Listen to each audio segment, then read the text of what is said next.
Yolan True, and welcome to another exciting day in our galaxy. And today we will quickly interrupt our little 61 plus series. I still have a few things to show you there, but I still owe you one video because shortly before the new arc came in, I wasn't able to do that anymore because I had to talk so much about all the new stuff from the Q Continuum Part 1. But I finished my ship triple. And I still owe you the video on my third brand new ship. And that's this nice ship there. The very cool ship from Star Trek. And that's the D Deridex, or the Romulan warbird, most people would say. But the official name is the D Deridex. And I also managed to build that one.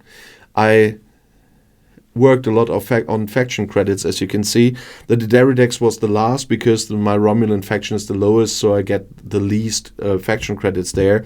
But in the end, I was able to build it, and I have the triple now. So the triple of all 5-star epic faction ships. That's the Deridex, that's the Rotaran, and that's the Enterprise D. About the other two, you have seen the videos, and now I want to complete that with the Deridex. It's a battleship. I guess I don't have to talk about too much about the combat triangle here. If you are new to the game and don't know what it is, have a look in my general help playlist. There you will find a video on the combat triangle. The battleship part is important for me for hunting some hostiles in the end. It does have one ship ability that's always active. As long as the opponent is burning, the Deridex increases the number of shots of each weapon by 0.1. And that's cumulative. So if you keep the hostile or the enemy burning, the number of shots will increase. And here the Deridex is working like the Enterprise and the Rotaran. On the Rotaran, the prerequisite is hull breach. On the Enterprise, the prerequisite for their bonus is morale. And here in the case of the Romulans, the prerequisite is burning.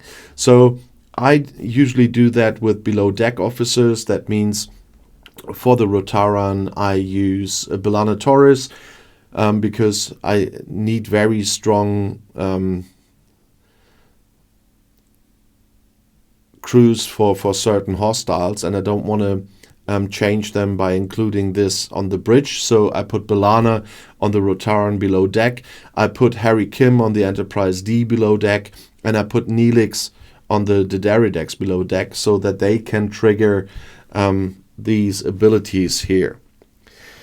And the Deridex also has 3 abilities that you need to unlock. The one is the ship cloaking. I mean, it's a Romulan ship, so of course ship cloaking, that's something I will definitely still get for the Deridex in time. I talked about the Romulan credits. And lethal force, it's like with a Horizon automated defense, you know, from very early in the game, that you need to unlock via the armory. As far as I know, that can only be bought at the moment if you find it in the shop at all. So I didn't bother with that one. And there's the field repairs. We know that since they added more factions and so on. But I haven't unlocked that for any ship yet, I must say, because I don't have the time to do too many waves. I'm happy when I can do the minimum amount for the wave battle pass, but that's all I can manage, because I obviously have to work a lot. If you look at my channel list in the comments under the video, then you will know how much I'm working every week, and knowing that I do the complete Star Trek Fleet Command stuff in English and in German for a full week on Mondays.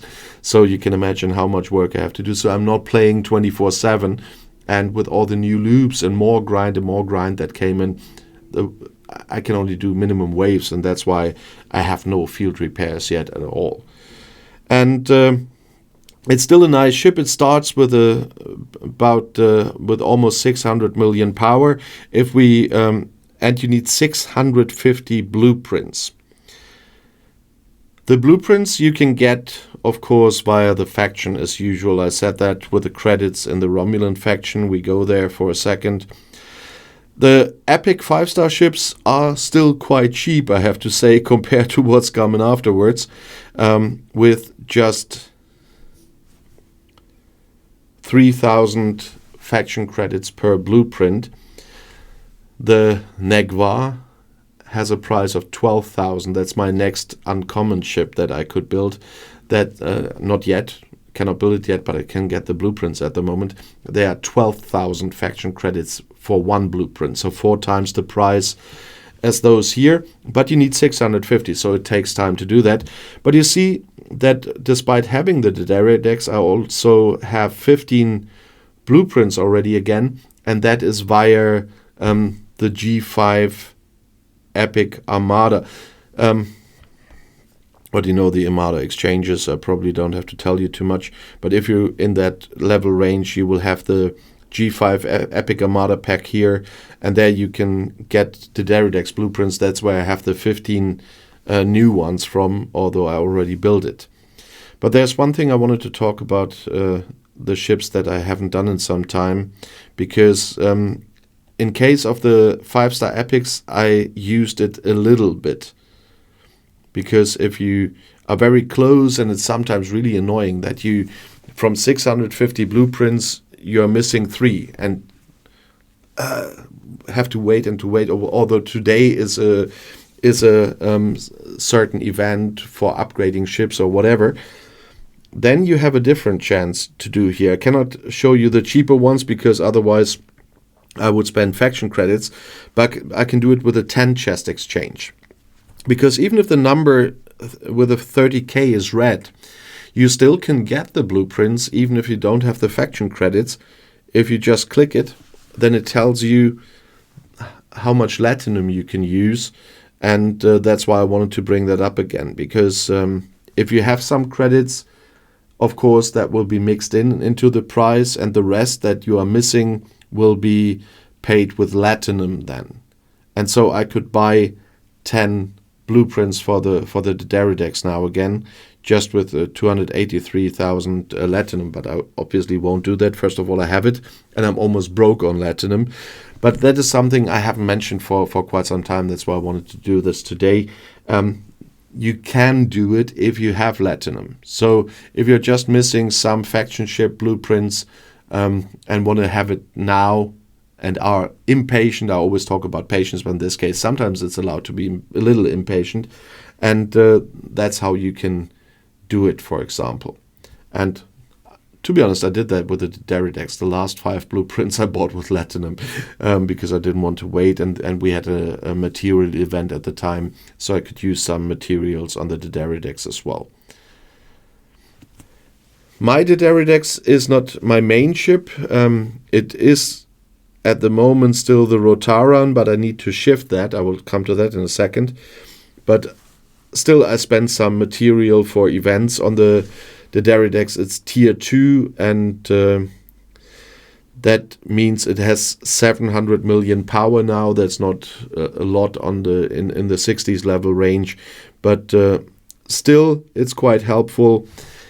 And I did that for something we will talk about this week as well. That is the new solo armadas, the new FKR solo armadas that are in 6-star space. And I'm so glad I built all 3 epic 5-star ships, because I'm brand new to the 61 plus stuff. So only with my 3 epic 5-star ships I'm able to do those solo armadas. And so I'm glad I built the triple set, as I always say, of those. And I always said I want to have them. First of all, they're all 3 cult ships from Star Trek, and I'm a collector, so that's why I would have built them anyway.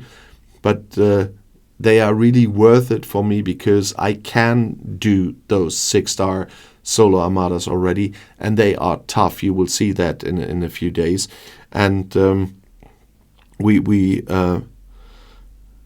will see how tough they are. I will do an armada then for you, and will show you that even with those 3 epic ships, it's really hard for me.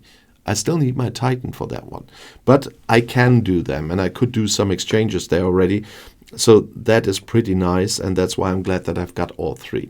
But I wanted to mention one other thing. I have to shift from my Rotaran to the Enterprise now, and carefully, because I don't know what happens at the Q Continuum Part 2, but after they brought in an anti-interceptor PvP crew now with the 3 Qs, it's a little bit of a problem for my Rotaran.